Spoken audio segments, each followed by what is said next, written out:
One of the most common questions we get asked is, what's the difference between members and guests?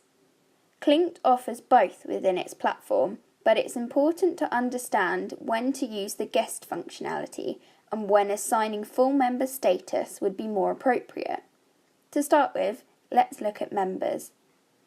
Members are given dedicated login details and have access to all of the group features that you allow them to see.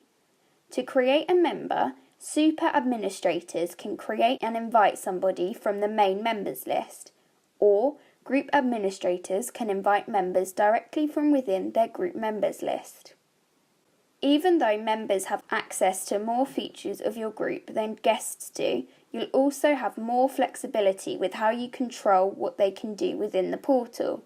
For instance, with the advanced user permissions, which can be found under Files. So now, we can see how guests differ in this case.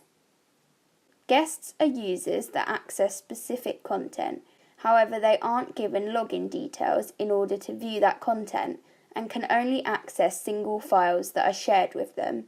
Guests also aren't able to take part in discussions, events or the group chat. Instead, a member of the group can use the Shared With feature within Files, Notes and Tasks in order to share a single piece of content with a guest user. The guest will then be able to access the content through email, rather than logging in. Guests are appropriate for users needing a regular access to your content, for instance if you're sharing a couple of files with them in a month.